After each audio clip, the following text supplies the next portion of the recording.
Paulo, Brasil.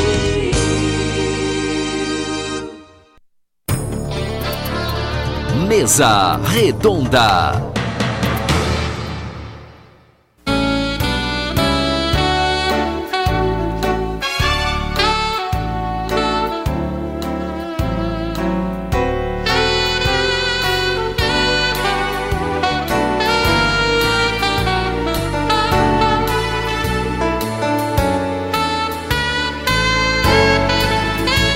Doze horas e 32 minutos. Você já almoçou?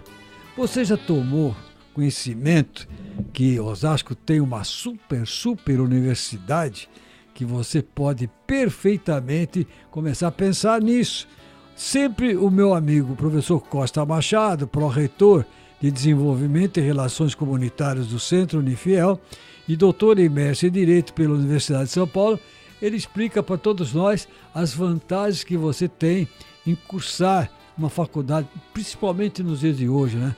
Tão importante. Professor, seja bem-vindo. Viajou outra vez para Bahia ou não? Não viajei para Bahia. Eu estive no final de semana passada em Campos do Jordão. Opa, aí já. Alegria, cuidado que tá né? caindo helicóptero lá, hein? Olha só, mas é um prazer enorme estar mais uma vez na sua presença nesse programa que eu já soube que foi agraciado com um prêmio. Verdade. Nesses últimos dias. E aí foi uma festa bonita.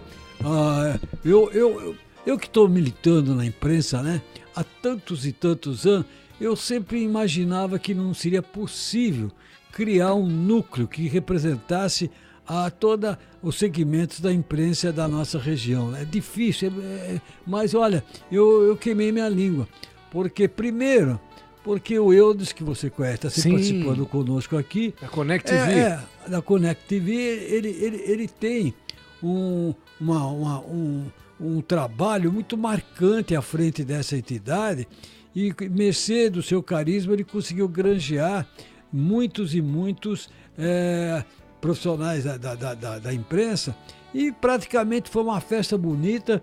O setor de premiação aos melhores da imprensa da nossa região foram feitas através do site da Becom, né? E foram 8 categorias. E da categoria Melhor Produção de Rádio, ganhou o prêmio ao Francisco Rossi Júnior, que faz a produção do programa As Histórias do Baltazar, e também o Baltazar recebe o prêmio como o melhor comunicador de rádio do ano. Poxa, para mim parabéns. Isso, olha mesmo. Mas olha, professor, mas afinal, lá se vão quase 50 anos de rádio. Eu ganhei um prêmio muito significativo, eu não me lembro bem o ano, que a melhor equipe de esportes do estado de São Paulo, que não da capital, fora da capital, a cobrir 4 Copas do Mundo. A ACESP, Associação dos Cronistas Esportivos do Estado de São Paulo, então deu esse prêmio, um prêmio muito importante, que representa o esforço de uma equipe de Osasco, né? De trabalhar, e a equipe acabou cobrindo não 4, mas 8 Copas do Mundo.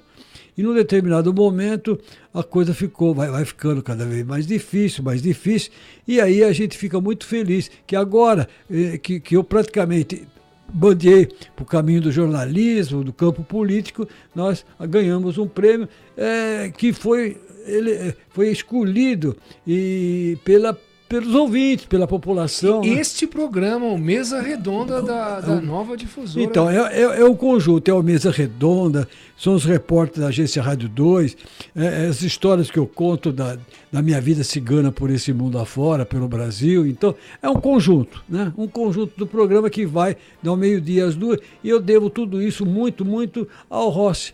Francisco Rossi, que num determinado momento falou: Baltazar, você tem muita história. Então, você pode botar o nome do seu programa, Antônio Júlio Baltazar e suas histórias, e aí acabou dando certo, né? Muito certo. Muito certo. Muito então, certo. E certo também num outro sentido, que eu não sei se o senhor sabe, mas inspirado nas suas histórias, eu criei no meu site, no meu Facebook, histórias do Costa Machado, tá para vendo? falar um pouco dos Então. meus livros, da minha vida acadêmica, da minha vida esportiva, mas sob a sua inspiração. Então, Sob a sabe sua por quê? inspiração. Veja bem, se você não começar a marcar, nós estamos aqui diante de um prefeito de uma cidade, eu costumo dizer que Carapicuíba é uma cidade diferenciada, nos mais variados sentidos, sabe? Eu conheço Carapicuíba há mais de 60 anos que eu frequento, que eu vou em Carapicuíba, eu gosto de Carapicuíba, mas é uma cidade com DNA diferente. Sabe? Então a gente percebe que ela tem, primeiro, um patamar muito voltado a uma cidade dormitória. Né? É um povo o carapicuibano é, antes de tudo, o espartano, é um lutador, ele vai à luta, ele levanta cedo. Eu tenho uma empregada que trabalha comigo há mais de 10 anos, coitada, mora em Carapicuíba, ela, num determinado momento, teve que começar a fazer hemodiálise, problema do rim, uma moça de 40 e poucos anos, e acabou acontecendo o seguinte, ela fez um transplante do rim e depois de 2 meses os médicos detectaram que o rim que botaram nela estava com câncer. Então ela teve que arrancar isso não em Carapicuíba, mas ela tinha que ir até o hospital do rim, lá perto de Ibirapuera, para poder fazer tudo isso, 3 vezes por semana. E você sabe que uma hemodiálise não se faz em 1 hora, se faz em 4, 5, 6, você praticamente perde todo dia, né?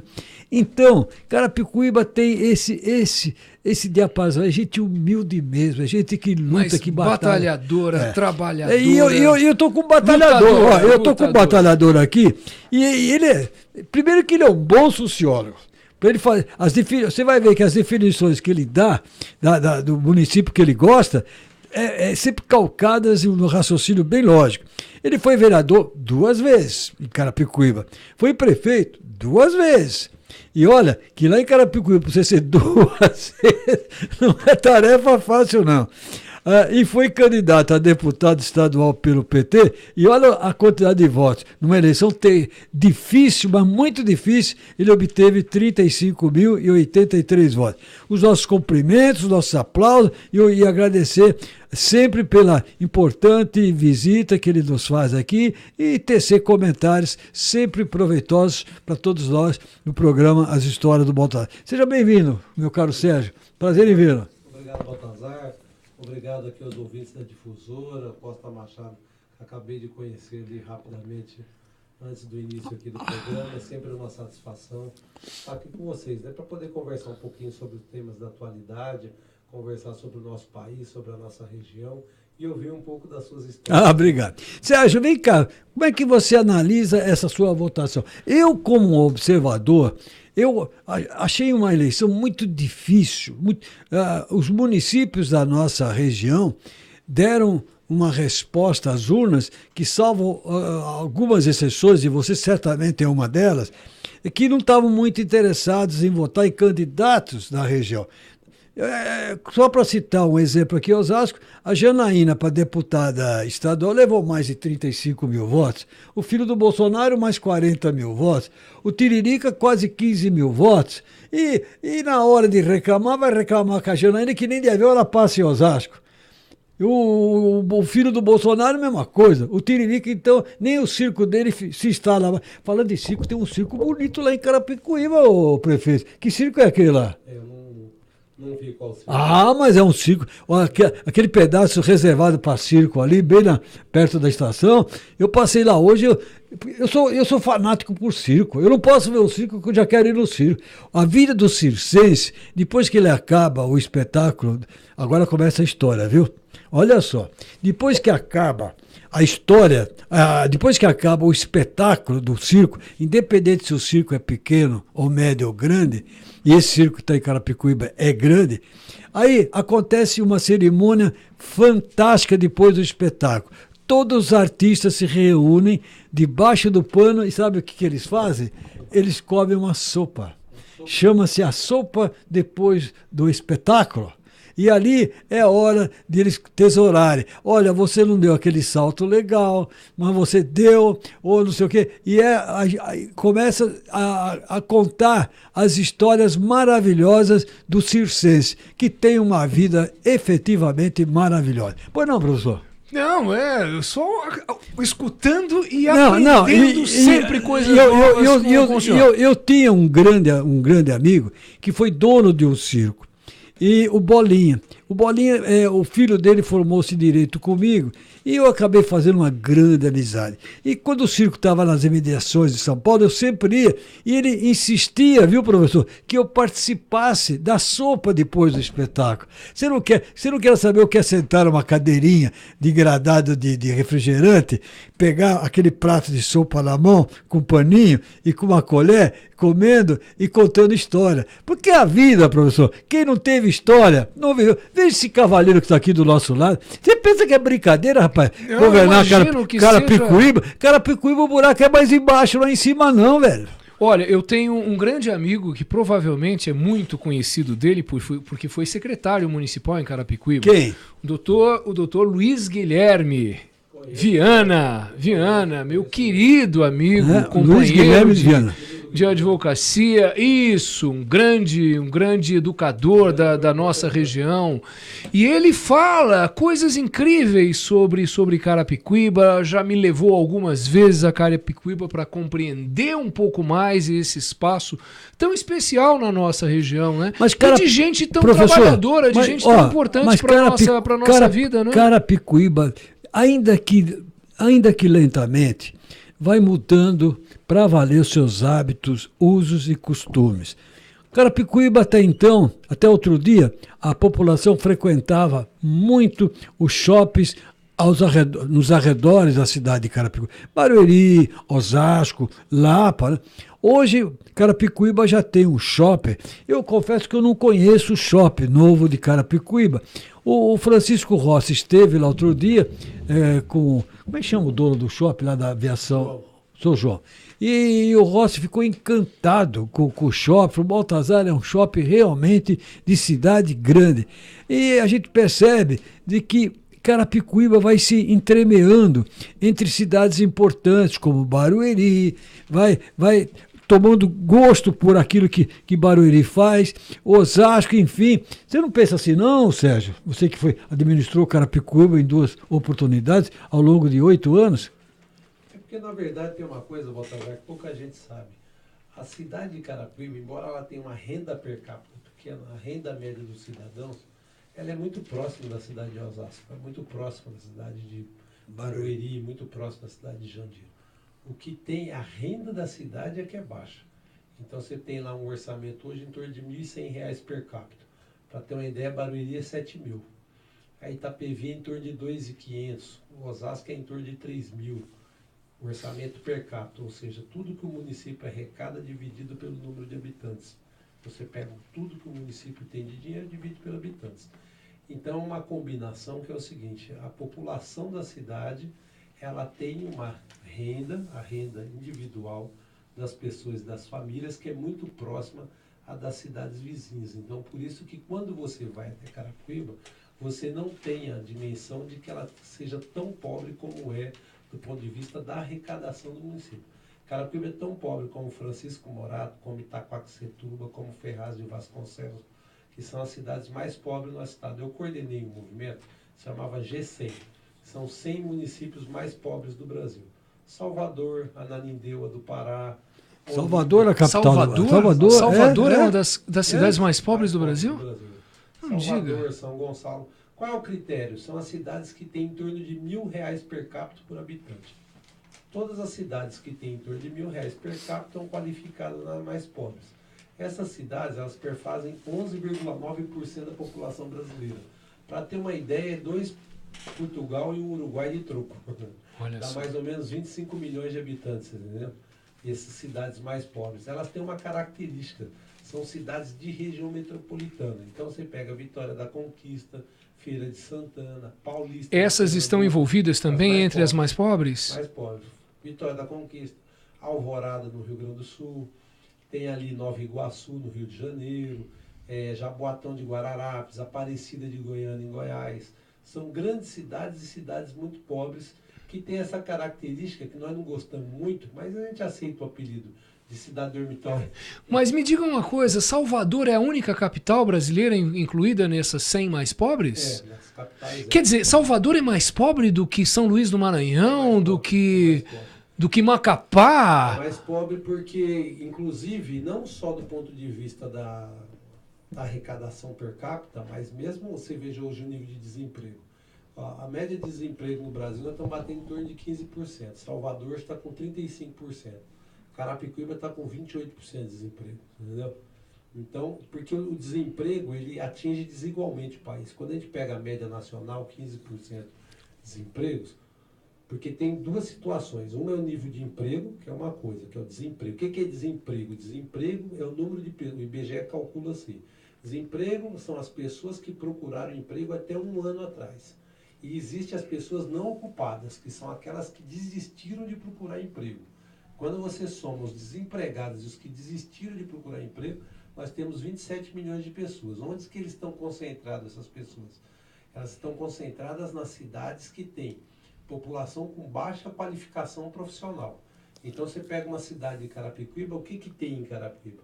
Você tem diaristas, você tem porteiros, você tem lavadeiras, você tem motoristas de ônibus, empregadas domésticas. Dificilmente alguém não passou pela sua casa, em algum condomínio de luxo da região, uma pessoa de Carapicuíba. Com certeza. Dificilmente alguém de classe média já não empregou alguém de Carapicuíba. Então essa é a grande característica. Porque as cidades, assim, você pega Barueri, vamos pegar assim duas cidades, São Caetano e Barueri. Qual é a diferença? São Caetano, a cidade é rica e a população é rica. Eu queria acrescentar mais uma. Eu queria acrescentar só mais uma coisa em São Caetano. Eu tive o privilégio de ter um grande amigo meu que foi prefeito de São Caetano, acho que 2 mandatos também seguidos. Meu professor de Direito na Faculdade de Direito, ele foi meu professor de Direito Administrativo. O doutor, ele morreu faz pouco tempo. Vai cair Cicarelli, Ciacciarelli. Bom, e ele me dizia o seguinte: Baltazar, lá em São Caetano eu tenho um problema. Primeiro que é um município pequeno, muito pequeno. E segundo, eu não tenho mais uma rua nem para botar esgoto e nem para asfaltar, porque toda a rua já tem esgoto e toda a rua... Então, nossa, que bênção, né? Não, mas e uma arrecadação altíssima diante das indústrias automobilísticas, diante do parque industrial que compõe o ABCD, né? Então, ele diz, o nome está caindo. Como é duro ficar velho, viu, Sérgio? Você não tem olha, a ficha demora, mas cai, não, viu? Como é duro é esquecer das coisas, né? Mas sabe o que é importante? Ó, que eu estava só terminando o raciocínio. São Caetano tem uma situação privilegiada. A arrecadação é alta e a população tem uma renda alta. E não tem muito o que fazer. Não, e a população tem uma renda alta. Barueri tem uma arrecadação alta e a renda da população é baixa. É diferente. Mesmo com os 50 mil pessoas que vivem em Alphaville? Por que não? Alphaville, do 0 ao 3 é Barueri. Depois o resto é sim, de Santana. Sim, é Santana de Parnaíba. Então é o seguinte, eles não têm uma renda muito baixa. Então a renda de Barueri é muito próxima de Carapicuíba, por exemplo, que dá mais ou menos R$ 1.925 per capita, que é mais ou menos, é uma renda média. Só Itapevi que é um pouquinho mais baixa. Itapevi dá 1.700, 1.710, que é a renda média, né, da região. Então Osasco vai dar 1.900, 1.950, vai oscilando, conforme emprega, desemprega. Já lá em São Caetano não, São Caetano é mais de 3 mil, que são operários qualificados da indústria automobilística que moram em São Caetano. Então ali você tem uma situação absolutamente privilegiada e um número muito grande de idosos. Então você tem muito equipamento de saúde. A prefeitura ela dá um bônus, né, para comprar medicamentos que a prefeitura dá para as pessoas com mais idade. Então eles têm dificuldade de gastar orçamento na área de Sérgio, educação. você com a sua profissão, observador como você é, com o acúmulo das experiências que você trabalhou ao longo de tantos anos como prefeito de Carapicuíba, como é que você vê o futuro daqui a 15, 20, 30 anos para a nossa região? E aí eu gostaria de embutir Carapicuíba. Você acha que vai virar uma coisa mais uníssona? Vai virar um bloco da nossa região? Ou você acha que vai continuar essa defasagem de Barueri galopando à frente, Osasco mais ou menos? Como é que você observa o futuro? É claro que essa indagação que eu faço teria que levar na devida conta o que vai ser também do Brasil. Porque o município são pequenos vagões engatados um comboio, onde a locomotiva principal é o governo federal, né? Posso emendar a pergunta também? Eu gostaria de lhe perguntar, qual é a saída para Carapicuíba? Então, mas vamos Não lá. tem. Não tem. Não tem. Vai ficar lá. Não tem. Carapicuíba, ó, com todo respeito, a competência do meu amigo Sérgio, que eu conheço bem o seu trabalho, olha, Carapicuíba é difícil. Por causa da geografia, Não, né? é tudo, é geografia, o que ele acabou de explicar. Pô, o cara vem lá do sertão do Piauí, ele não vai morar em Osasco, ele vai pra Carapicuíba, e aí é difícil. Não, mas mais, que é muito caro lá, mas eu vou falar. É caro, hoje é muito caro. Olha, o que eu vejo para o Brasil e aí vejo aqui para a nossa região. Primeiro para o Brasil, é o seguinte, daqui 20, 25 anos, as 10 maiores economias, nós já estamos entre elas, quais serão as 10 maiores economias?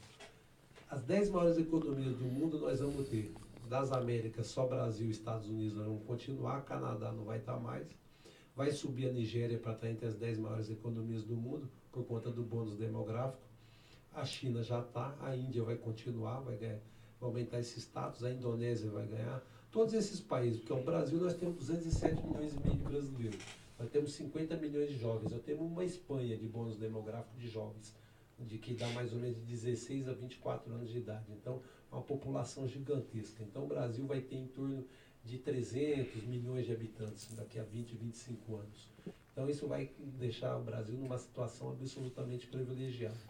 A nossa região é o seguinte, quais são as cidades que estão fadadas ao crescimento, estão condenadas a ultrapassar Osasco, Barueri? É Santana de Parnaíba e Cotia. Essas duas Por causa que tem uma extensão territorial maior. Não só isso. E abre perspectiva para o crescimento. Não só por conta da extensão territorial. É que é o seguinte, olha, o crescimento econômico da região metropolitana, ele se dá o seguinte, olha, para cima da Bilis e da Guarapiranga, ele não vai ocorrer, porque é água, não pode, é manancial. É área de manancial. E pro lado da Raposo Tavares também. Pro lado da Serra, ele não vai poder acontecer, da Serra da Mantiqueira, que é a área de preservação, área de preservação ambiental. Então, para onde que está o crescimento? O crescimento está para o oeste. Isso o Sérgio Buarque de Holanda já dizia lá atrás. Então, o crescimento não é à toa que Sorocaba conhece um grande surto de crescimento. É verdade. Sorocaba vai ultrapassar Campinas, Sorocaba vai ultrapassar Guarulhos. O grande problema de Sorocaba hoje é organizar o crescimento econômico da cidade de Sorocaba. Então, o crescimento vai para o oeste. Nós estamos aqui na região oeste da região metropolitana. Então, por conta disso, o crescimento ele vai se espraiando. Tanto Cotia como Santana de Parnaíba, ela é cortada por conta de duas rodovias. E as políticas públicas que estão sendo desenvolvidas nessas duas cidades, elas precisam ser melhores conhecidas. Porque nós sempre ficamos analisando Osasco e Barueri, Osasco e Barueri. A cidade mais dinâmica de toda a nossa região, ao meu ver, é Santana de Parnaíba hoje. É a que mais cresce, é a que mais desenvolve, é a que mais aumenta a arrecadação, é a que inclusive mais... foi a que Também mais... por causa de Alphaville, Não, mais uma vez, não. né? Não é. É por causa da política fiscal e tributária que ela desenvolve. E por causa do parque industrial que eles estão conseguindo levar para lá. Política fiscal e tributária, essencialmente, que eles estão conseguindo. E aí e é uma cidade que cresce, ela cresce na sua população. E aí é porque tem território, por conta do loteamento. Você pega a cidade de Barueri, ela já, de certa forma, ela já está nos seus limites, ela já se coloca já nos seus limites. Carapicuíba, qual é a saída para Carapicuíba? Que é a mesma saída para esses G100 que nós chamamos, que são esses 100 grandes municípios. Nós precisamos redefinir o Pacto Federativo no Brasil. Ah, com certeza. Nós temos 39 cidades da região metropolitana. A Constituição Federal, ela trata muito claramente que você precisa, através de dispositivo complementar, lei complementar, você regulamentar aquilo que na Constituição diz que é uma macro-região. Então você tem macro-regiões no nosso país que não foram definidas. Elas precisam ser definidas, elas foram apenas apresentadas isso na Constituição, para poder decidir investimentos de forma regional. Então o que acontece? É impossível você pensar como a cidade é pensada hoje. Então, assim, se eu mudar a fase do farol de Carapicuíba, eu travo todo o trânsito de Pirapora, Santana de Parnaíba, Tapevi, Barueri, de Jandira. Por quê? Porque o corredor oeste todinho passa por dentro de Carapicuíba. Então, você pensar o trânsito e não pensar de forma integrada é uma solução antiquada de pensar o trânsito. Você pensar a destinação de resíduo sólido e não pensar de forma conjunta, também pensar de uma forma antiquada. Então, o que nós precisamos? Redefinir a própria geografia, os limites geográficos do município e a forma de governança. Então, redefinir o Pacto Federativo não é só distribuir recursos, porque aqui no Brasil, a redistribuição de recursos para o município, ela é até razoável, porque a Constituição de 5 de outubro de 88, ela reconheceu uma coisa que nunca tinha acontecido em todos os ordenamentos jurídicos da história do Brasil, que é o quê? A elevação do município à categoria de ente federado. Desde a Constituição do Império em 1824, passando pela Constituição Republicana de 91, e todas as outras que vieram, tantas na época de exceção, todas aquelas do autoritarismo, mesmo as democráticas, mesmo em 46, mesmo os atos institucionais, depois mesmo a Constituição de 88, nenhuma delas havia reconhecido o município como ente federado. Então a Constituição de 88 reconheceu e deu autonomia tributária sobre alguns tributos. O ISS é o mais conhecido deles, o IPTU bastante conhecido deles, e outros que o município tem taxas de contribuição de melhoria, como por exemplo a iluminação pública, né, o repasse de recursos 50% de IPVA. Então os municípios de 89 para cá, eles elevaram bastante a sua capacidade de arrecadação. O problema, o que foi? Foi que a Federação Brasileira, ela nasce, ao meu ver, de uma vontade do poder central, e você tem uma distribuição de atribuições que é uma prefeiturização de uma federação. Então, para ficar mais claro, é o seguinte: passou as atribuições sem passar os devidos recursos. Os recursos acabaram ficando concentrados na União, ficando concentrados na federação. Então, por isso que tem esse sentimento do cidadão que a vida dele melhorou muito da porta da casa dele para dentro. A vida dele melhorou com TV, com sofá, com a vida dele. Um carrinho na garagem. Mas a vida dele da porta para fora está cada dia pior. Tá certo. Prefeito, 12h58, deixa eu limpar minha pauta de comerciais e aí nós vamos sair rápido para a nossa super mesa redonda, hoje com 3 temas extraídos da grande mídia. 12h58, o programa super mesa redonda volta já. Vamos lá, Wellington. Nova Difusora AM.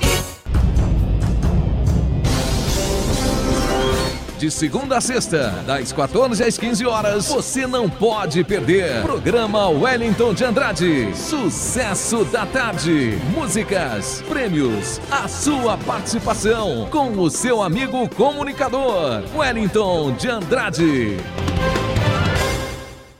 A vida de microempreendedor é tudo ou nada. É por isso que o Bradesco pensou em tudo para você dar certo. Você tem 5 dias sem juros no limite da conta corrente. Para a emissão de TED, DOC, você não paga nada. E para receber suas vendas, você tem a maquininha Estelo de cartões em 12 vezes. Além de tudo isso, a anuidade do seu cartão tem 100% de desconto. É por isso que no Bradesco, microempreendedor tem tudo para dar certo. Bradesco Empresas e Negócios, para frente com o seu negócio. Meu compadre, minha comadre, não percam, de segunda a sexta, das 6 às 8, o programa Sertanejo Bom Demais, com o Capitão Bernardo, o mais querido do rádio. Carece escutar. Buscai o Senhor enquanto se pode achar. Venha aos encontros de paz e vida. Em Jandira, Rua Fernando Pessoa, 40, Centro. Em Osasco, Rua Dona Primitiva Bianco, 617, Centro. Boca no trombone. Boca no trombone. Problemas na sua cidade ou bairro? Ligue para a produção do Boca no Trombone. 3681-1134. 3681-1134.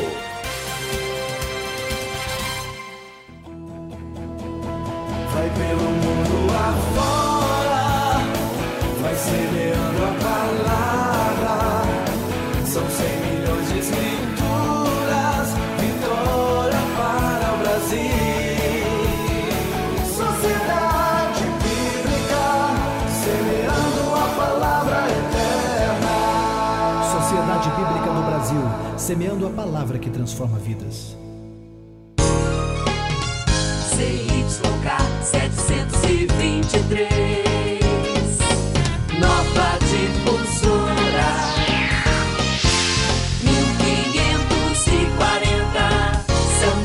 Brasil.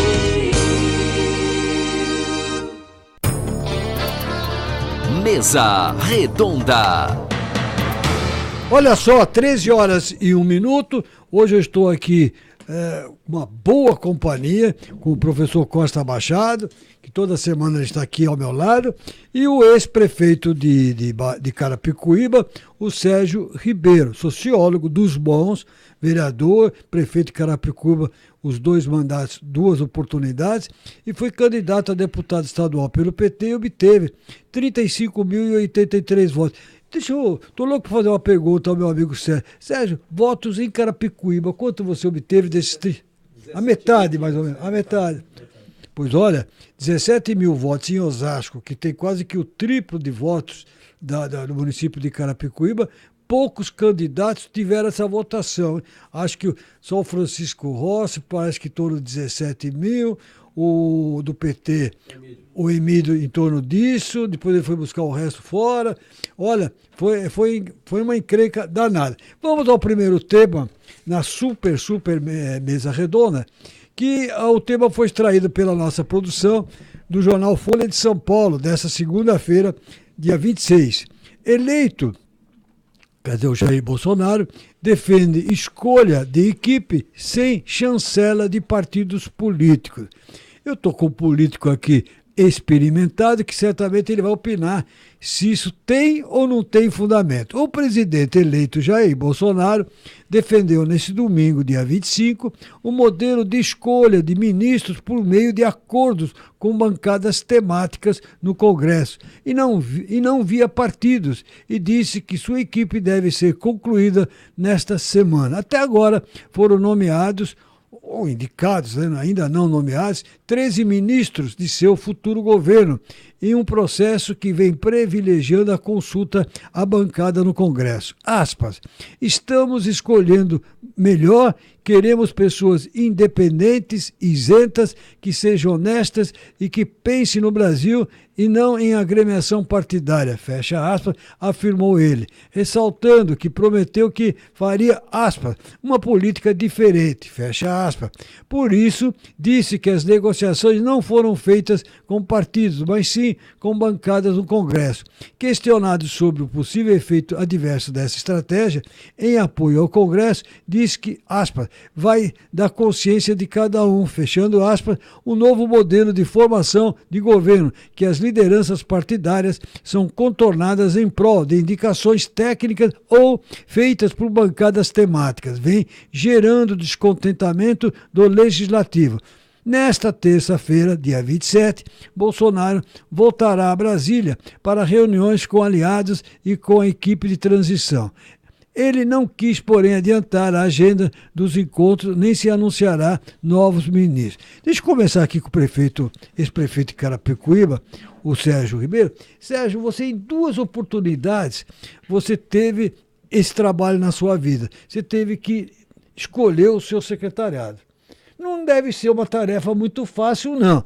Tá certo que Carapicuíba, proporcionalmente ao tamanho do Brasil, é bem menor, mas ainda assim, as consequências que advêm dessa escolha, o cidadão tem que ser primeiro um amigo, esse amigo tem que demonstrar a você uma certa lealdade. Segundo, até que ponto ele pode gerar lá na frente algum tipo de problema, enfim. Como é que funciona isso na cabeça de um político? Mais uma para as suas histórias. Você sabe que quando você nomeia alguém para um cargo de secretário, você ganha dois tipos de pessoa ao mesmo tempo.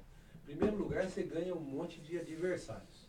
Porque você escolhe um, você está preterindo uma série de outros. E omitiu um monte, né? Então você já deixou um monte de gente descontente. É verdade. Quando termina o mandato, você ganha o ingrato. Porque o cara que você nomeou, ele sempre fala que foi pelo mérito dele, nunca pela sua indicação.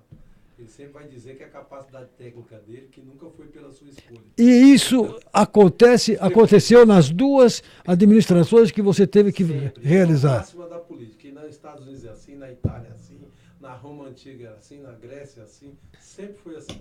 E me parece que sempre será assim. Mas vamos lá. Olha, eu vou direto ao tema aqui, que eu li aqui rapidamente o texto. Certo. O que o Bolsonaro está propondo fazer não é novo. Isso daqui é um modelo antigo que quem utilizou pela primeira vez foi o Getúlio Vargas, que é o modelo corporativo. Ele está falando assim, bancadas temáticas, vamos dar o nome correto, são corporações. Então, por exemplo, a gente chamou a bancada do agronegócio, que indicou a Tereza Cristina do Mato Grosso do Sul, para ministra. Então, o que é ali? São 205, que é a bancada da agropecuária, que tem o apelido de bancada do boi. Então, ele chamou para a bancada do boi, e quem manda efetivamente no Congresso é isso, é a bancada da bala, é a bancada da Bíblia, é a bancada do boi, é a bancada a frente ferroviária, a frente disso, a frente daquilo. Então, o que ele está fazendo é novidade. Getúlio Vargas já governava assim, que era porque os partidos já eram frágeis na época do Getúlio e também hoje são. O que aconteceu com a eleição do Bolsonaro? Se já era frágil e fragmentada a representação no Congresso Nacional, e por que aqui está escrito o presidencialismo de coalizão? Presidencialismo de coalizão foi a expressão cunhada pelo sociólogo do Rio de Janeiro, Sérgio Abrantes. O Sérgio Abrantes que fala que nós vivemos um presidencialismo de coalizão. E por que o Sérgio Abrantes fala isso? Porque o presidencialismo ele tem uma característica no mundo inteiro. Qual é a característica do presidencialismo? É você ter 2, no máximo 5 partidos no presidencialismo. Então você compõe uma maioria parlamentar tendo que lidar com 2, 3, 4 ou 5. O modelo clássico americano 2 e alguns outros países com 3, 4, 5. Aqui o Brasil não. O Bolsonaro vai ter que montar uma maioria parlamentar com 28 partidos representados na Câmara Federal. Então o que ele preferiu? Ao invés de ficar discutindo com 28, ele está chamando as bancadas. É lógico que ele vai ter problema. Por exemplo, o Getúlio Vargas, sabiamente, quando ele estruturou o Pacto Federativo Brasileiro, no que diz respeito ao seu arcabouço político, o que ele fez? Ele deu a força política para o Norte e Nordeste para equilibrar que o Sul e o Sudeste tinham poder econômico. Então, por isso que o nosso país ficou estável, no meu ponto de vista, até hoje. Nós temos um país gigantesco, nós nunca nos desintegramos enquanto federação, nós ficamos juntinhos, enquanto nação até hoje. Então, o Norte e Nordeste tem o poder político, que é a maioria dos deputados, Roraima, Rondônia, o Acre, tem 8 deputados para 550 mil habitantes, por exemplo, o estado do Acre, que pode parecer uma coisa absurda, mas é o que manteve a unidade da federação até hoje. Então, aí o que ele vai e faz agora? Ele colocou 2 deputados de 2 ministérios importantes de um estado sem expressão na federação, que é o Mato Grosso do Sul. Ele colocou o ministro da Saúde, do DEM, e da Agricultura. Da Agricultura, do DEM e do Mato Grosso. Eu não sei como que a bancada nordestina vai reagir com isso lá na frente, na hora do primeiro voto. Prefeito, ele vai ter enormes problemas com os partidos. Prefeito. E com os partidos que não se veem representados no governo. O senhor citou o Getúlio Vargas, que infelizmente o Getúlio está um pouco colocado a escanteio na história brasileira, mas eu tenho uma frase dele aqui que eu até marquei, porque eu achei essa frase muito criativa, do grande Getúlio Vargas. Não tenho inimigo de quem não possa me aproximar, e nem amigo de quem não possa me distanciar. É o que o prefeito... Né? Com certeza. Isso, E o Bolsonaro está querendo ficar perto de todo mundo e não tão perto assim, né? Por isso que ele está optando por essa composição a partir de temas e não de partidos. Ontem eu vi uma... Mas na hora de votar, ele vai sentir falta de ter negociado com os partidos e vai ter muita dificuldade para aprovar os seus prefeito, projetos. Ele deu uma definição, no meu entendimento, muito boa com relação a essa tarefa que o executivo tem em nomear os seus assessores mais diretos, principalmente a nível nacional. E olha que o Bolsonaro está mais ou menos a caráter, porque ele não teve muitas dívidas para pagar, não, né, o prefeito? Ele não se pendurou com ninguém durante a campanha, né? Então, que nem o Sérgio Ribeiro, quando for prefeito outra vez, ele vai ter que pensar seriamente no Adamião e no João, que são os 2 assessores que estão aí desfilando com o prefeito. Mas são 2 assessores que eu conheço e obrigado pela presença de vocês antes que eu esqueça. Bom, você quer passar alguma regra? Não, e parece que nordestinos ainda não estão fazendo parte do governo. Não, estão fora. Mas vai entrar agora. E eles são muito importantes, não apenas como partidos, mas como representantes da região. E eles estão se sentindo mal ou subrepresentados ali, não é? Acabou de ser indicado o 14º, que aqui na listinha aqui são 13, né? Hoje. Indicado o 14º. Quem vai cuidar da relação com os deputados vai ser um general. Vai ser um general. na relação com os deputados. Um general que não tem experiência política alguma. Deve ter alguma, eu não sei quem ele é, qual é a história.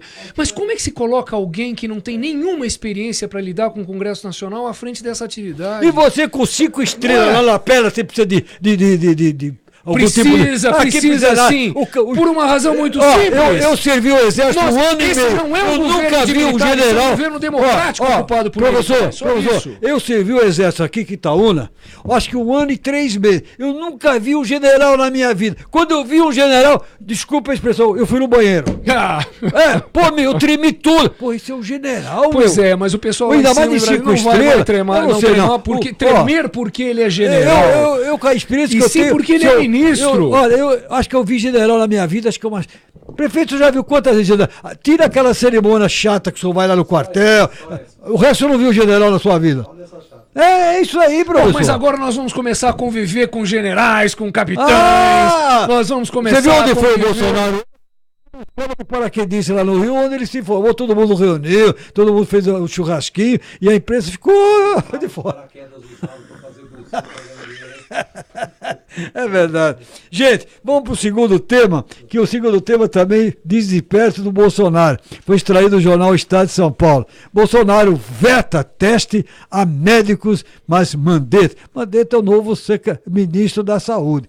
O presidente eleito Jair Bolsonaro se manifestou contra a ideia de ser indicado ao Ministério da Saúde o deputado federal Luiz Henrique Mandetta, do DEM, no Mato Grosso do Sul, o prefeito acabou de falar dele agora, para exigir a certificação de médicos brasileiros formados. No entanto, mesmo após o veto, o ministro reafirmou que é necessário avaliar e monitorar o desenvolvimento dos médicos. Em entrevista ontem, Bolsonaro foi enfático ao discordar do Revalida, Exame Nacional de Revalidação de Diplomas Médicos. Em entrevista publicada no jornal O Globo de ontem, Mandetta alegou, aspas, no mundo inteiro, fecha aspas, depois do término da escola, o médico volta em 5 anos para uma recertificação. Procurado pelo Estadão, Mandetta voltou a defender avaliações periódicas ou exigências de participação em cursos ao longo da carreira para monitorar, aspas, como os profissionais estão se desenvolvendo, como estão se especializando. Sérgio, faz um mês eu tive um problema sério no meu coração, tive que colocar o stent, fiquei 6 dias na UTI de um grande centro cirúrgico. E aí, eu sou daquele tempo ainda, quando o cara falava, Baltazar, eu fui operado do coração, abri a camisa, vi um corte daqui a aqui. Não sei se você lembra disso, né? Rapaz, eu entrei, tive às 5 horas da tarde, eu tive o infarto, parece que alguém me deu uma machadada no peito, tamanha dor. E depois, de umas horas, eu já estava no centro cirúrgico. Me fizeram um furinho aqui, um equipamento que eu nunca tinha visto na minha vida. Por esse furinho, eles colocaram stent, eles fizeram tudo que tinha que fazer comigo. E 6 horas depois eu estava na UTI, depois de 10 eu já estava na minha casa. E já queria fazer um programa, o Rossi que não me deixou, porque eu estava me sentindo tão bem. A medicina está aqui, essa colocação no final da matéria diz de perto o que eu senti, né, nesses últimos 7 dias numa UTI do hospital, onde eu coloquei o stent. Isso cresce numa progressão aritmética e não geométrica ou vice-versa. Mas sabe o que eu queria chamar a atenção dos ouvintes aqui, Baltazar? Não é isso. Tudo bem, aqui eu não vou entrar, porque eu não sou nenhum especialista da área médica, eu não quero tratar disso. O que me chama a atenção se um presidente, com os temas que tem que se preocupar, com o Brasil que ele tem que se preocupar, se ele for no nível de detalhe desse, o presidente Bolsonaro, e ficar se preocupando com um exemplo como essa, ele não governa o Brasil. Ele está encrencado. Porque o presidente, sabe como tem que ser o presidente? Como se fosse o regente de uma orquestra. Então tem uma orquestra, os ministros eles estão ali tocando, um piano, o outro violino, o outro violoncelo, eles estão todos ali. O máximo que ele pode fazer é bater a batuta 2 vezes na madeira. E acabou, tá certo. Ficar se metendo em tudo quanto é prova do Enem, se faz ou não revalida, ele perde o foco, como diz um amigo meu, Paulo Frates, ele se enrola no Shine da doida, daqui a pouco esse moço tá... E ele vai querer ficar pulando de paraquedas para lembrar os tempos que era capitão do exército. Olha, eu vou falar um negócio pra você. Mas eu acho que isso é conversa de transição. Eu também né? acho um pouquinho, Ele não é presidente. Na hora ainda. que ele Ele entrar... é palpiteiro, pô. Ele tem que aproveitar para falar de tudo que ele pensa, tudo que ele quer. Porque o melhor momento do mandato, como você falou, guardar da escala pequenininha, é esse momento. É do dia que você ganha até o dia que você entra na cadeia. O melhor momento do mandato é agora. É antes de ser. Porque você sabe qual foi o melhor presidente da história do Brasil, né? Você sabe quem foi? Não. O melhor presidente de longe, o melhor presidente da história do Brasil foi Tancredo Neves, é verdade. Ele nunca foi. Ele nunca foi. O presidente que nunca foi. Então, ele nunca sentou na cadeira. Então, foi o melhor presidente. Olha só, e o Bolsonaro tá com medo de acontecer a mesma coisa, a razão porque ele adiou a cirurgia para depois da posse. Com o risco de acontecer alguma coisa na cirurgia, a gente tem um problema institucional como tivemos com o Tancredo. Mas em matéria de cancelamento, convenhamos, né? O povo argentino ganha de 10-0. Pô, os caras estão para decidir o título de campeão da Libertadores. Pô, inacreditável o que aconteceu em Buenos Aires, né? O tango argentino, rapaz, cada vez que eu vou para Buenos Aires, eu jamais vou a Buenos Aires se eu não for assistir um show de tango. Meu, o tango conta todo aquele DNA do argentino, aquele sofrimento. Pô, olha, eu cansei de fazer transmissões esportivas nos dois estádios, na Bombonera e no estádio Monumental de Nunes. Monumental de Nunes, que por sinal é um grande estádio. O argentino é assim mesmo. Rapaz, no estádio, tem esse Monumental de Nunes, tem uma lanchonete que eu acho que eu voltaria lá só para comer. Como é que chama aquilo que o argentino faz bem, que eu nunca lembro o nome? Parece um pastelzinho, como é que chama? É um pastel, na verdade, é com carne. Como? Bom, depois que vocês tiverem a minha idade, vocês vão ver que é difícil, a ficha cai, né? Então, Tortilla. Não é quase isso. Você compra hoje aí qualquer... Tem um nome. Bom, tudo bem. O ouvinte já vai ligar já e me socorre. Então, rapaz, ontem já tinha sido adiado para ontem. Ontem já, não realizaram. Mas o que aconteceu foi muito grave. E eu acho que já que eles não fizeram o jogo acontecer naquele dia, porque o Boca Juniors se recusou a entrar em campo em razão da contusão sofrida pelos dois atletas dentro do ônibus por conta das tijoladas que o ônibus recebeu por parte dos torcedores do River Plate. Mas você acha que a polícia então não foi isolar a passagem do ônibus? Com certeza, faltou isso, né? Faltou um pouco de sensibilidade sobre o que poderia acontecer. Mas o fato é que isso tendo acontecido, a punição para o River Plate seria fazer o jogo em casa sem torcida. E eu acho que é isso que a Conmebol vai acabar discutindo na terça-feira. Antes que eu esqueça, o nosso estádio de Carapicuíba, que pé está nesse momento? Deixa eu só contar uma coisa. O senhor falou aqui. Deixa eu contar. Conta. Isso aqui é interessante. O senhor sabe, né, que os brasileiros gostam muito de tango, né? Oi, como? Sabe por quê? Não. Porque no final de um tango sempre morre um argentino. Ô, professor. Pô, foi um argentino de Bariloche que me contou isso. Ei, o prefeito, como é que tá o nosso estádio lá? Faz muitos anos que eu não vou lá, não sei mesmo. É o Niterói, dentro da Coab de Carapicuíba. Né? É isso, aquilo lá. Continua firme lá. Já foi dado um melhoramento nele. Melhorou bastante. É que lá é uma cava natural, lá era uma pedreira. Eu conheço bem lá. Pedreira, então foi feito, nós fizemos as arquibancadas que não tinham lá, né? E é realmente uma opção de lazer e entretenimento para aquela grande comunidade. Esse negócio desses campos de futebol, com o avanço da especulação imobiliária, essa coisa toda, foram acabando, né, esses campos de várzea. Mas lá é um campo de várzea ou é um estádio? É um estádio. Eu estou falando do estádio, mas eu estou falando... Sim, entendi. Já não há mais campos de várzea, né? Você acredita que você tem passado aonde é o Teatro de Barueri? Como é que está aquela quadra? Explodiram com um I maiúsculo, grifado, e o fulano, acho que ele vai botar uma lua lá dentro daquele buraco. Meu Deus, ele acabou com tudo, rapaz. Vai construir ali um centro cultural. Bom. Mas obra dele, foi obra dele. Ou foi do Gil, será? Agora tá. É do fulano, né? Então. Tá bravo xingando os prefeitos. Tá. O que você achou da declaração dele? Eu acho que cada um tem um estilo. Eu não faria, né? Eu acho que sobrou para ele, porque... Sobrou para ele, você falou tudo. Eu acho que ele não precisaria ter feito aquilo. Você viu lá, professor, o que aconteceu, né? Não. Porque como o Barueri vai se equipando com postos de saúde, com médicos, tanto é que não tinha nenhum cubano lá. E, portanto, não tinha charuto e nem bebida alcoólica lá. Né? Nem rum. Aí o que acontece? Um pouco antes dele ganhar a eleição, o filho dele passou mal, deu um problema estomacal e ele levou no pronto-socorro. Ele não era prefeito. Agora, um pouco antes, uns 3 anos atrás. E aí, o médico falou, olha, tem que fazer um exame, mas tem que levar o garoto para São Paulo. Pô, como para São Paulo? Porque aqui em Barueri não tem isso. Aí ele botou na cabeça, ele falou, olha, se eu ganhar a eleição outra vez, a primeira coisa que eu vou fazer é o maior centro diagnóstico da América do Sul.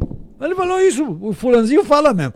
E aí o que acontece? Rapaz, ele está terminando um centro diagnóstico que aquilo nem o Hospital das Clínicas em São Paulo tem. Fica perto do ginásio? Não, fica perto... Daquela avenida enorme. Ali perto, onde é o Museu da Bíblia. Ah, sim. Né? Sim. Agora, ele pegou aquele arquiteto... Pô, que coisa boa, né? Ele pegou... essa dor de barriga valeu para alguma coisa. Né? Ele pegou aquele arquiteto, o Otaki, que fez aquele prédio vermelho ali em Pinheiros, né, prefeito? E simplesmente ele falou, faça o maior centro cultural do estado de São Paulo. E, pô, só que para manter o teatro, o Otaki falou, não pode manter. Nós temos que fazer toda essa área aqui. E ali o fulano também pensou politicamente, porque está nas margens da Castelo Branco e ali é uma vitrine, né? Todo mundo que vai passar vai ver ali uma obra monumental de Barueri, né? E com certeza ele deve ter pensado nisso. E aí já está a demolição. A demolição eu já passei lá, eu sei. É uma coisa de louco. Tinha o ginásio também, né? Era o derrubaram o ginásio de Barueri, onde o Oscar jogou, né? Nesses últimos tempos de profissional. Então, velho, agora o prefeito está certo, né? Tem dinheiro. O Barueri está com a arrecadação, ainda que tenha a menor população e tal, quase a mesma coisa que Osasco. São 2 bilhões, quase 3 bilhões. É muito. Qual era a arrecadação de Carapicuíba no seu tempo? Está do mesmo tamanho, 570 milhões. Ou seja, o que Barueri arrecada em. O que você arrecadaria em um ano, Barueri arrecadava em 4 meses. Então, para ter uma ideia, só o que a Petrobras, a BR distribuidora, paga é mais do que a arrecadação do Carapicuíba inteiro. Ali, quando nós passamos ali na Castelo Branco, tem a BR distribuidora, que é Barueri, e tem a Cosan, que é ao lado. Só o que eles pagam de imposto para Barueri é mais do que Carapicuíba inteiro arrecada. É mesmo? É um quarto do orçamento de Barueri vem da BR. É uma fábula. Porque todo o combustível da região sai de lá, né? Então, essa reforma do Pacto Federativo e a reforma tributária do Brasil é importante por causa disso. Por exemplo, Carapicuíba tem lá equipamento de celular. Não tem gente que tem celular? Só que, no entanto, todo imposto que paga das operadoras fica para São Paulo. As pessoas não assistem televisão dentro de Carapicuíba, assistem televisão. Só que toda a receita das emissoras fica na E o pedágio vai para Carapicuíba uma parte? Assim vai. Ah, vai. Bom? Bom? 4 milhões por ano é bom. Entendeu? Então... Prefeito, o senhor é obrigado a fazer especificamente alguma coisa ou é mais flexível? É flexível, absolutamente flexível. Você pode investir no esporte? Não, o que é flexível? Na cultura? O que é destinado, o recurso, por exemplo, é multa de trânsito. Trânsito eu só posso gastar com... Ah, entendi. Trânsito, 100% das multas de trânsito só pode gastar com o sistema viário, trânsito e tal. Mas é assim, então, como que funciona na maioria dos países da Europa? Então é o seguinte, como que seria o cálculo então? Então, se em Carapicuíba você tem uma operação financeira, uma operação de telefonia, uma operação de crédito, tudo, paga um imposto correspondente para aquele município. Então, todas as operadoras de celular que tem no município de Carapicuíba, o município, e isso é lógico, vale para Osasco também, vale para Barueri, vale para todos os municípios. E essa é a reforma muito difícil de fazer, né? Difícil, porque todo mundo vai perder muito, né? Difícil pelo seguinte, porque é que mudou. O Baltazar começou a conversa, depois mudou de assunto, mas assim, tem uma coisa interessante que aconteceu, eu fiz até um levantamento, eu levantei algumas planilhas, Baltazar, que é assim, aconteceu um fenômeno bastante interessante que as pessoas não perceberam ainda. Eu meio que desconfiei e fui levantar os números. Você quer ver uma coisa bastante interessante? Que é o seguinte, na legislatura, você pega a referência aos deputados estaduais. O estado de São Paulo tem 94 deputados estaduais, certo? Quando foi nessa eleição agora, foram eleitos 40... Aqui, ó. Tá aqui. Eu fiz uma tabelinha, depois de levantar toda. A votação, em 2010, a capital elegeu 30 deputados estaduais dos 94. E que dava 28,2% dos deputados estaduais eram da capital. Em 2014, isso elevou para 35, então já foi para 32,9. E nessa eleição, elegeu 43, que isso, em 2018, né, dá 40,42. Então, o que acontece? Pega essa região, que nós tínhamos 8 deputados estaduais, agora caiu para 3, de 8 caiu para 3. Você pega São José do Rio Preto, aquela região de 6 caiu para 2. Só ficou Itamar Borges e o Carlão Pignatari. Então, assim, o interior perdeu deputado, a região metropolitana perdeu deputado e a capital ganhou deputado. Então, os candidatos, eu estava brincando com o Rossi, conversando aqui antes de começar o programa, o Rossi, aí, foi difícil a eleição, né? Eu falei, foi, Rossi. Nós que somos analógicos, nós perdemos a garotada digital. Os digitais estouraram de voto, pela esquerda e pela direita. Porque não é só o fenômeno Bolsonaro, porque a Samba Bonfim do PSOL teve 250 mil votos, uma garotinha de 29 anos. A Tabata do Amaral do PDT teve 264 mil votos, que é da periferia de São Paulo, do PDT teve 264 mil votos, né, que é outra também. Então, tanto a esquerda como a direita... o recurso tecnológico é democrático, né? O Russomano perdeu 1 milhão de votos, que é um cara da TV. O Tiririca perdeu mais de 500 mil votos. Quer dizer, E a Marina Silva perdeu 18 milhões de votos. Então, quer dizer, é um fenômeno grande ali acontecendo, né? Aquele fenômeno de distritalização do voto, que eram as lideranças regionais, viraram tudo fumaça, né? E um fenômeno bastante interessante é o seguinte, os ex-prefeitos, o Almeida, que é meu amigo, ex-prefeito de Guarulhos, tem 800 mil eleitores lá, teve 6 mil votos. Você pega o Felipe de Diadema, o Oswaldo de Mauá, você pega vários prefeitos. O que era o caminho natural de um prefeito? Terminava o mandato e virava deputado. Era absolutamente normal isso. Nem saiu candidato em Barueri. Você pega lá, o Márcio Camargo, que era deputado, teve 9 mil votos. O Gil Lancastre acabou de sair daqui, que eu vi. Quando eu cheguei, estava saindo, teve 20 mil votos. Prefeito, com essa votação sua, o senhor em outros partidos, teve muita gente que entrou com uma votação bem menor que a sua. Quantos? Uns 5 ou 6 deputados? Mais ainda. E o senhor não pensa em mudar de partido, não? Não. Eu estou 37 anos no PT, não sai. O dia que eu sair do PT, eu saio da política. Posso fazer uma pergunta, voltando para uma questão crucial? O nosso prefeito de Carapicuíba, Sérgio Ribeiro, afirmou que o maior problema nosso é a nossa dívida. A nossa dívida pública. Qual é, na sua opinião, a saída para isso? Como é possível enfrentar esse problema? A primeira coisa, nós precisamos desmistificar. O ano retrasado, o Brasil pagou 407 bilhões de dívida pública. O Brasil gasta 110 com saúde, 100 com educação, 26 com Bolsa Família. Esses 3 gastos sociais dá 276, pagam 407. O cidadão logo é levado a pensar o seguinte, então é culpa do governo que gasta demais, por isso que tem uma dívida grande. É assim que o cidadão pensa? Com certeza. Mas não é isso, não é verdade, Baltazar. É que funciona assim. O Baltazar pegou dinheiro emprestado dele, R$1.000 a 30%. Quando o Baltazar vai pagar os 30%, ele aumentou para 40% de juro. Porque quem aumenta o juro é o Banco Central. O Banco Central ele tem poder para poder aumentar o juro de forma unilateral. Então, essa dívida é um absurdo, porque o Brasil é o único país do mundo que tem uma dívida interna que ela nunca foi auditada. Qualquer país do mundo, você audita permanentemente a sua dívida interna. Aqui ela nunca foi auditada a dívida no Brasil. Então, o primeiro ponto que nós precisamos fazer é auditar a dívida interna. O segundo, mesmo economistas liberais, como por exemplo... Isso significa, prefeito, o que vale dizer de que essa dívida anunciada, o senhor, portanto... como nunca foi auditada, o senhor acha que é vago esse número? Precisa ser não merece. Se fala muito... de aproximadamente quanto? 2 trilhões. 2 trilhões. 2 trilhões. Paga 400, 500 e continua com 2 tri. Continua com 2 tri. Continua com 2 tri. E a dívida crescendo. E a dívida sempre crescendo. Então não tem país que aguenta um negócio desse. Porque quem é que é o diretor, mesmo no governo do PT, quem são os diretores do Banco Central? Indicados pelos banqueiros. Você vê agora o Bolsonaro, não vai mudar nada. O Lula não mudou, o Bolsonaro não vai mudar. Quem é que vai ser diretor do Banco? Do Santander. Quem que era na época da Dilma, que foi dirigir a economia? Era do Bradesco. Joaquim Levy. Joaquim Levy agora vai para o BNDES. Muitos que eram do governo Temer ficam. Quer dizer, é uma elite aí do pensamento econômico que sempre ficam.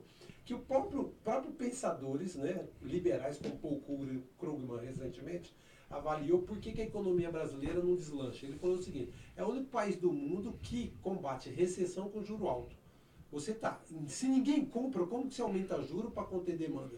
Ou seja, você tem uma inflação e você segura a inflação com um único propósito. Qual é o único propósito de segurar a inflação no Brasil? Aumentando o juro para o povo comprar menos. E para permitir o investidor estrangeiro se sentir mais atraído pelo país, né? Essa é a lógica fundamental, O né? ministro da Economia está falando uma coisa que se ele fizer, eu vou bater pau. Escreve aí, você fala, mas o petista veio no programa e falou que vai bater pau para o ministro Bolsonaro. Quero ver se ele vai fazer, ele está falando que vai. Se ele fizer, eu bato pau para ele. Para essa medida. Qual é? A medida é o seguinte, ó. Há muitos anos nós estamos aí com o dólar variando entre 3,50 a 4, 3,50 a 4. Fica por aí o dólar. Qual é o problema? Quando o Fernando Henrique saiu do governo, o dólar estava em R$4. Então, se você levar em conta, nós tivemos o quê? De lá para cá? Inflação. Se levar em conta a inflação, o dólar era hoje para ser em torno de 12, 13 reais. O dólar era para valer isso. O dólar, como ele ficou sobrevalorizado, valendo muito, quebrou a indústria nacional. O Brasil, há 10 anos atrás, 20% de tudo que arrecadava vinha da indústria. Agora é só 10%. A indústria faliu. Mas esse é um fenômeno mundial, né? O mundo todo está sofrendo isso, né? Os Estados Unidos sofrem isso, por isso que o Trump ganhou. A China esbarrou nesse problema onde que o Trump está chiando. Claro. Os chineses estão montando indústria agora, eles estão montando na Etiópia. Então, uma fábrica de roupa a China montou na Etiópia para 100 mil funcionários. Nossa, eles estão colonizando economicamente a África, né? Só para você saber a força da Etiópia com relação ao Brasil, a Etiópia há uns 10 meses atrás, tinha um voo semanal de São Paulo a Addis Abeba. Sabe quantos voos tem agora por semana? 6. Com Boeing, 280 passageiros, e tem mais. Tem voo de São Paulo, tem voo do Rio, e vão implementar agora o voo do Recife. Se você quiser o caminho mais curto. Se você quiser ir para a Índia, que você pegar o mapa mundo, você vai ver que é uma reta, desculpa, só para interessante, você pega São Paulo, Addis Abeba, e Addis Abeba, Nova Delhi. É uma reta. Sabe quanto você paga? $1.250. Hoje, se você quiser ir para a Índia, e tem mais. A Etiópia paga para você até 4 dias, diárias completas, com hotel, translado, tudo que você quiser, por conta desse dinheiro, dessa passagem. Desse incentivo cultural. A Addis Abeba hoje é uma cidade de 3,5 milhões, tem uma atividade cultural fortíssima, desenvolve o campo industrial como ninguém imagina. Outro dia eu estava me debruçando nesse problema da Etiópia, e principalmente na prática desportiva. Não tem mais São Silvestre que o cara da Etiópia não ganha a corrida. Isso faz muito tempo, é né? um monte de coisa que está absoluta... Continua, prefeito. Desculpa eu interromper. E aí, qual é a providência, então, que o Paulo Guedes disse que vai fazer e quem está esperando que ele faça? Desvalorizar o câmbio para ganhar competitividade de produto nacional. Então, o que acontece? Como é que ele faz isso, hein? Desvaloriza o câmbio. Só isso? E tem... Desvaloriza o câmbio. Como? Ele compra muito dólar e segura? A segunda coisa, ele vai fazer assim. A empresa nacional que ele está falando vai fazer. Desvaloriza o câmbio. Segundo, conforme a empresa nacional vai ganhando competitividade, porque vai aumentar a escala de exportação, porque vai vender mais, aí ele vai diminuir o imposto de exportação, porque o Brasil é o único grande país do mundo que exporta imposto. Então, Que cobra muito para exportar. Não, ele cobra imposto de exportador. Produto Sim. exportado não pode cobrar imposto, porque isso é para gerar emprego dentro e para dar escala de produção, para poder diminuir custo, porque custo fundamentalmente é baseado em escala de produção. Quanto maior é a escala de produção, menor o custo. Dois componentes fundamentais do custo de produção é qualidade da mão de obra, produtividade da mão de obra, que no Brasil é baixíssimo, porque a educação é uma lástima, que o principal custo do Brasil não é imposto. O principal custo do Brasil não é lucro da empresa, embora seja alto. O principal custo do Brasil não é lucro. O principal custo do Brasil é educação. Que a produtividade, o americano, em média, ele produz de 5 a 6 vezes mais do que o brasileiro por conta da educação nossa, que a qualidade é baixíssima. Então, por isso que nós qualificamos como crime quando você mudou o modelo de partilha dos royalties do petróleo e tirou dinheiro que podia estar investido na educação. Porque o Brasil teria que fazer uma opção como fez a Coreia na década de 50 e 60. que era um investimento maciço em educação, como pensar, não é para poder cuidar de criança, não. É um plano de desenvolvimento estratégico do país que contemplar... Que o Brasil nunca teve, né? Nós nunca tivemos um plano estratégico de desenvolvimento, né? Algum eles fizeram bem, né, daquele período, né? Aquele período foi mais ou menos de 65 até 75, aí veio a crise do petróleo. Todo mundo fala de China, mas o Brasil, em 1970, o Brasil cresceu 13,75%. O Brasil é o país que mais cresceu no mundo entre os anos 30 e 80, no mundo, no século 20. Isso é uma coisa extraordinária. O Brasil é o seguinte, nisso a Dilma tinha razão. Essa síndrome de vira-lata tem que ser afastada. Porque nós sempre estamos aí entre as 10 economias, 12ª, 6ª, 7ª. Nós somos um grande país. Você sabe que uma das dificuldades que nós temos é o brasileiro não ter essa percepção do país extraordinário que nós somos. Então o brasileiro ele tem esse sentimento assim, ó. Por uma questão religiosa, você pega o americano, eu sou evangélico também. O americano ele crê de todas as formas que ele é o povo eleito. Ele é o povo que ele tem uma missão na humanidade. Qual é a missão? De civilizar, de levar os valores democráticos para todo mundo. Você pega o povo chinês, ele acredita por um valor religioso que ele tem um papel. Você pega o alemão, você pega o japonês, tudo. O brasileiro não, ele tem esse sentimento, lamentavelmente, de acreditar que aqui é o pior lugar do mundo, que aqui nada dá certo, que aqui nada funciona. Que aqui a nossa colonização católica. Contrário ao segundo mais populacional país do mundo, que a Índia, que simplesmente administra toda a disciplina do país através da religiosidade positiva. Olha, você nasceu na 4ª casta, você vai limpar banheiro, você nunca vai poder cumprimentar ninguém, porque você está mexendo sempre com droga, com porcaria, e você... mas eu sou feliz porque Deus me deu a 4ª casta. E aí, você vai vendo que administra um país todo cheio de creca. Você anda... Eu estou indo para a Índia outra vez, porque eu conheci só metade da Índia, eu quero conhecer a metade para baixo. Varanasi, aquele pedaço todo. Olha, é uma loucura ao instante que você anda naquele trânsito sem sinal, sem mão de direção, elefante, boi, vaca, motocicleta, bicicleta. Não, tudo. O truco que é o táxi deles e a macacada em tudo que é rua, velho. Você compra um sorvete de palito, você dá uma chupada.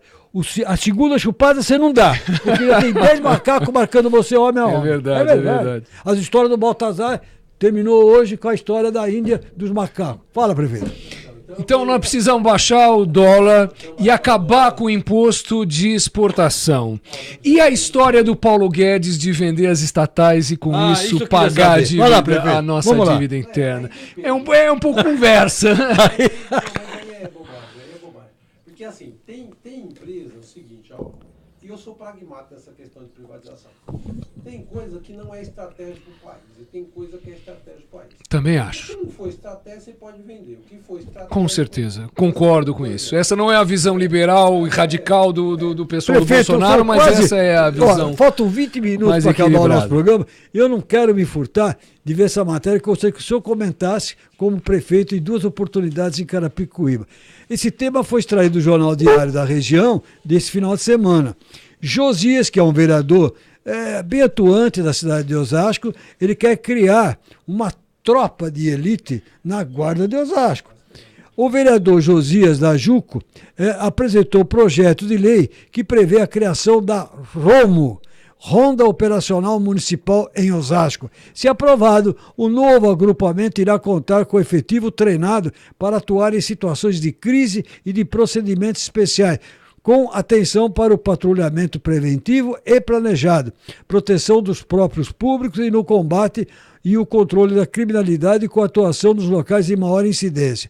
De acordo com a proposta, o novo serviço irá ser vinculado à Secretaria de Segurança e Controle Urbano e ao Comando da Guarda Civil Municipal, onde será lotada no Núcleo de Operações Especiais. A ROMO será composta por agentes da Guarda Municipal que irão atuar mediante planejamento em apoio às outras unidades da corporação e de demais setores municipais, estaduais e federais, podendo seu efetivo ser alterado de acordo com a necessidade e mediante aprovação do comando da CGC. Prefeito, o senhor aprova essa sugestão do vereador Josias?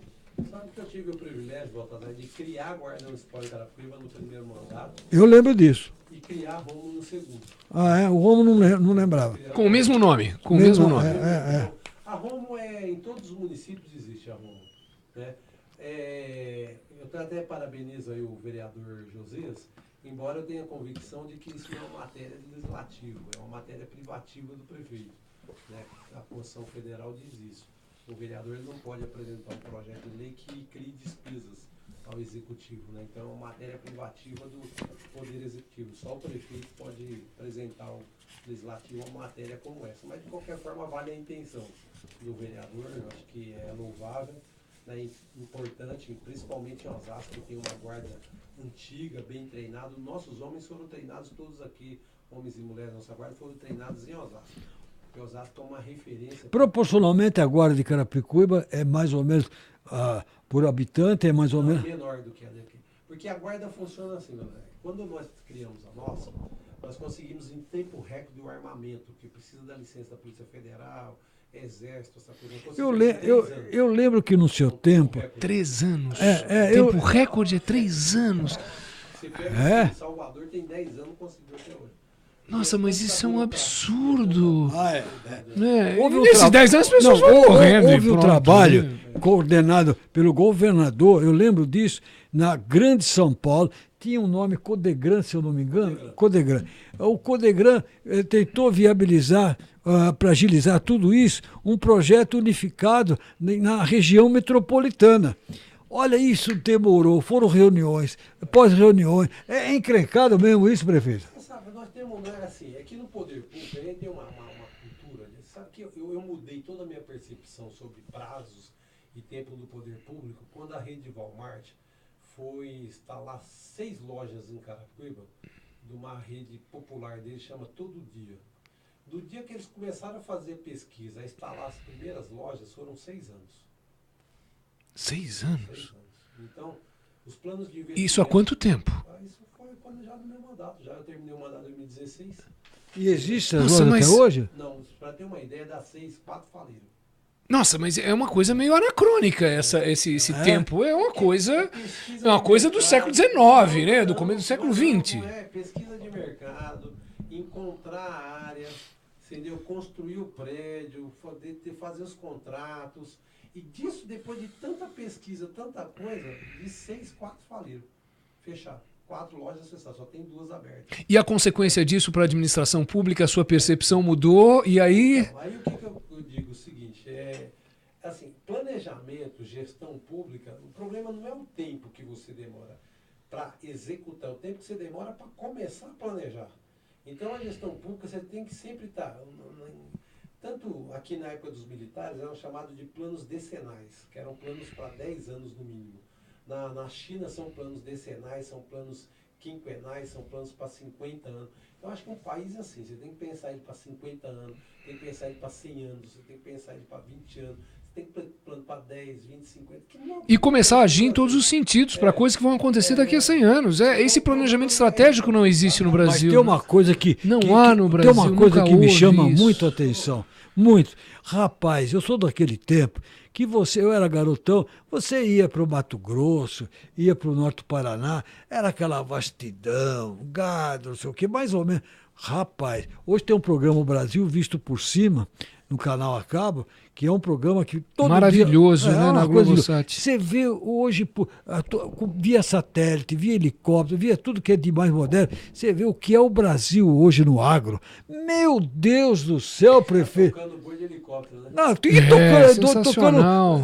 Nem helicóptero, é o... Drone, é tudo a base do drone, não precisa de helicóptero mais. É uma coisa de louco o que está acontecendo no Brasil. E olha, eu sempre ouvi dizer e acreditei nessa tese. O Brasil tem que ser o celeiro para dar e fornecer alimentos para o mundo. E está se transformando, Prefeito, você sabe o meu orgulho na Copa da África do Sul? Eu ia fazer compra no supermercado, eu ficava orgulhoso que eu entrava no supermercado gigantesco lá em Joanesburgo e tinha uma gôndola comprida só de frango fabricado no Brasil, aquilo me enchia de orgulho, rapaz. Oh, que gostoso, vou comer frango brasileiro hoje. É interessante, mas só frango também. Vamos ficar mais orgulhosos quando você passar no caixa e o programa da máquina registradora ser made in Brasil. Aí você dá pra comprar todos os frangos. E aí, é bom lembrar que quem inventou o programa do Código de Barras foi um engenheiro brasileiro, né, professor? O senhor já contou Então, essa já história contei aqui essa algumas história. vezes Muito e ela bem. é muito relevante. 13h46, é hora de nós encerrarmos o nosso programa. Eu acho que o programa hoje podia ter mais umas 2 horas, dada a qualidade dos nossos convidados, sem falsa modéstia. Esse jovem prefeito, ele é mais sociólogo do que um prefeito prático, mas ele entrelaça bem. Ele é sociólogo, ele é economista, ele é político, ele é administrador, ele é tudo ao mesmo tempo. Agora, rapaz, ele perdeu a grande chance de ser deputado se ele tivesse no Olha outro só, partido. com 35 mil votos, mas olha, E ele um petista dizia alto e convicto, bolsou. que coisa. 36 anos, 36?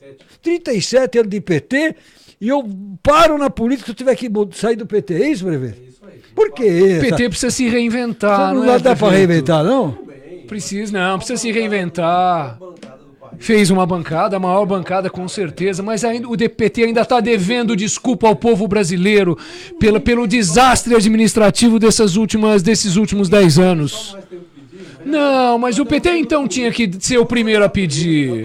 Não, Sérgio, de jeito a nenhum, não basta bancada- estar preso. A bancada estadual O do PT deve era esse de pedido quantos de desculpa. deputados? Era de 14, estadual, ficou com 10. Ah, perdeu 4. E a federal? Federal nós éramos 60, ficamos 58. Caiu. Mas ainda é uma segunda bancada fortíssima, né? Não, a maior. é a primeira bancada federal. O PT é a primeira. É a primeira, é verdade, a primeira. O PCL ficou com Professor, um grande abraço. Isso, só deixa eu contar para o nosso povo mas de conta Osasco, em da alto e nossa bom som, região. vai. Isso, que o nosso Unifiel vai realizar o seu vestibular agora no dia 9 de dezembro. Não E esqueça, nós temos... Não esqueça que dia 29 agora nós votamos na OAB. Sim, com certeza, dia advogado. 29. E olha, temos que votar. Você escolhe a chapa aí que eu vou atrás de você. Eu já defini o meu apoio à advogada professora Maria José. Maria José. Já fiz a minha comunicação Molico? via Não Facebook. vai, o Molico? O Molico é parte. Parte integrante? Parte integrante então tá da bom. chapa da nossa advogada, a professora Maria José, a quem Então eu fala apoio. do exame. Mas o nosso vestibular acontece no dia 9/12 e nós temos bolsas para todos os gostos e para todos os fins. Nós temos bolsa atleta, nós temos bolsa mérito, nós temos uma bolsa de 30% para todo o pessoal da segurança pública. Você, policial militar, você que quer colocar o seu filho, o seu irmão, a sua tia na faculdade, venha conversar conosco. Você tem já entrando um desconto de 30%, pessoal das guardas municipais, pessoal do exército. Todo esse pessoal da segurança pública tem bolsa de 30%. E nós estamos começando agora uma que está valendo para aquelas escolas que estão dentro fisicamente do Unifiel. Para o pessoal do SENAC, para o pessoal do CIEE e do Colégio Escopo. Nós estamos com um programa que nós estamos chamando Amigo 3 em 1. Você consegue 2 amigos e junto com esses 2 amigos, formando um time de 3, você tem um desconto de 66% na sua mensalidade por um ano. Isso é uma coisa fantástica. Nós temos os nossos 34 cursos de graduação abertos, o curso de Direito, de Administração, nós temos Ciências Biológicas, nós temos uma porção de cursos para o pessoal de Osasco e região. Dia 9 de dezembro, não perca a oportunidade de fazer uma faculdade, de mudar de vida, porque não há solução para o Brasil que não esteja fora da perspectiva da educação. Muito obrigado. Ontem o jornal Agora, na edição de domingo, trouxe uma ampla reportagem que eu gostaria que o senhor desse uma opinião, ainda que rápida. Que, segundo uma pesquisa realizada nas faculdades de Direito, estão aumentando ano a ano, e dessa vez aumentou demais a presença de pessoas com mais de 50 anos voltando a fazer curso. Isso é maravilhoso. Então, queria que o senhor me dissesse aonde que entra o cidadão de mais de 50 anos com essa vontade. Olha, onde ele entra? No Unifiel, no nosso curso de Direito, um dos mais tradicionais de São Paulo e do Brasil. Temos 51 anos de história como Faculdade de Direito e aberta a todo mundo, as pessoas mais velhas. Quando eu comecei a dar aula no mestrado... Aquele cidadão que está de pé ali... Ele pode fazer direito, sabe onde ele fez a Faculdade de Direito? Não. Eu tenho o privilégio de dizer que o meu amigo Jair Sanches ex-presidente da Câmara, ex-vereador, grande amigo meu, fez e concluiu a faculdade na Arcadas de São Francisco. Na faculdade onde eu sou professor há só 34 anos. Então o senhor quase que foi professor dele? Não sei. Não sei. Eu sei que eu tô lá desde 84 como professor. Então, mas olha, ele a minha paixão hoje aqui é a Unifiel voltar a ser aquela potência que sempre Prefeito, conclua, prefeito. Olha, parabéns mais uma vez. Eu gosto muito de manter um diálogo com o senhor, independente se o senhor foi, não foi, não vai ser. É a sua cabeça, a sua personalidade, o seu DNA que me agrada muito. Mas, de todo o coração, obrigado mais uma vez por ter participado e ter valorizado com as suas expressivas opiniões aquilo que todos nós estamos tentando retransmitir para o nosso ouvinte. Um abraço, viu, querido? Obrigado, Baltazar. Obrigado, amigo. Obrigado a todos aí, os ouvintes da Rádio Difusora. O nosso amigo Francisco Voss sempre me ajudou muito lá nas nossas campanhas em Carapicuíba. Obrigado ao povo da nossa região. E o meu abraço também ao Damião. É Damião mesmo? A Damião. E o meu amigo João, ambos aí acompanhando o ex-prefeito de Carapicuíba, o meu amigo, sempre inteligente, Sérgio Ribeiro, com uma votação expressiva, não deu, mas chegou perto com 35.083 votos na qualidade de deputado estadual. 3h52 eu volto já, Wellington. Vamos lá. Rapaziada, muito bom. Nova Difusora. Rádio Nova Difusora AM 1540. Se sua empresa está precisando ser mais lembrada pelo consumidor, anuncie no rádio. O rádio informa, diverte e vende a sua marca. Rádio, todo mundo ouve, inclusive o seu consumidor. Quem anuncia no rádio, vende mais. Anuncie no rádio. Consulte o departamento comercial da Rádio Nova Difusora. Ligue 3681-1134. 3681-1134. De segunda a sexta, das 14 às 15 horas, você não pode perder. Programa Wellington de Andrade. Sucesso da tarde. Músicas, prêmios, a sua participação com o seu amigo comunicador, Wellington de Andrade. A vida de microempreendedor é tudo ou nada.